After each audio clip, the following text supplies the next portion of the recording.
story, but let's hear from Bruce because he had the light bulb came on and he said, hey, I do have something that's new. I think that the environment in which we all operate creates some unique opportunities, and I'm sure there are people who are Uber type people walking on this campus, but one of the real advantages you have in being in an academic environment is you are already or in the process of developing a level of expertise about what you're doing that most people don't have, so that when you are looking to see if something that you are working on is in fact unique, you have your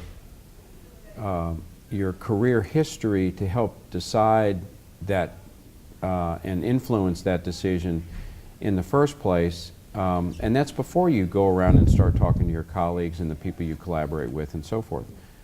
So don't discount the expertise that you have developed as part of your career to be able to say, this is a better idea than what's out there, or this is something that could improve something which is already available, or this is something that I thought of in the middle of the night last night that finally rose to my consciousness, and it is the greatest thing since sliced bread.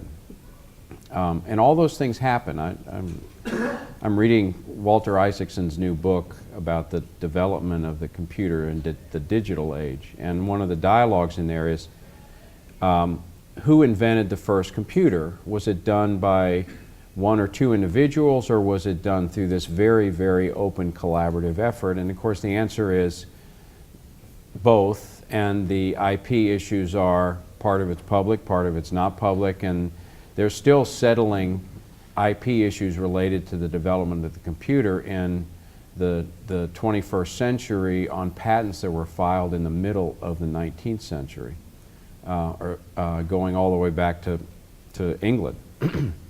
So getting your arms into getting yourself positioned in a place where you really do have complete control and ownership can be very challenging. It can be done. It can also be unbelievably expensive. And it's not a road that you want to go down unless you have some confidence that you are going to be successful at some level. But you know, we're all capable of generating, because of our own experiences, ideas that have the potential to really be innovative and sometimes unique, and certainly the basis for creating new technologies and new products.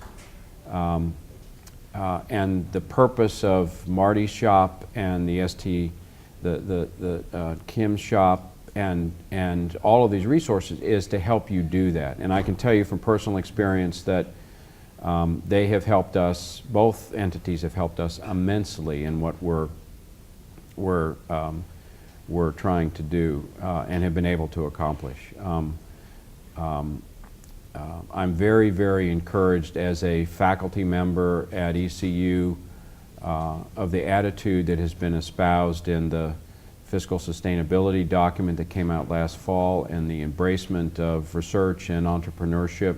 Because I do think, as we have worked very hard to set up a company in eastern North Carolina, specifically, that the opportunities and resources to do that are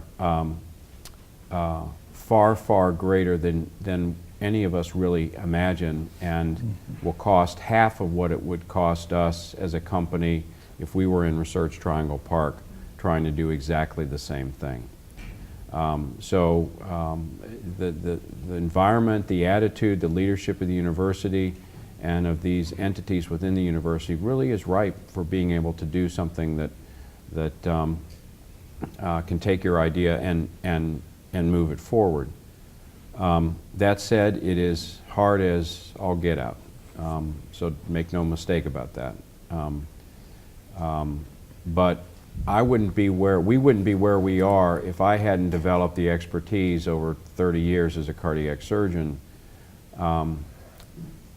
been involved in using a technology that was a predicate conceptual application of a technology, and then understanding that technology well enough to say, here are the limitations of this version of that technology, we can do better than that.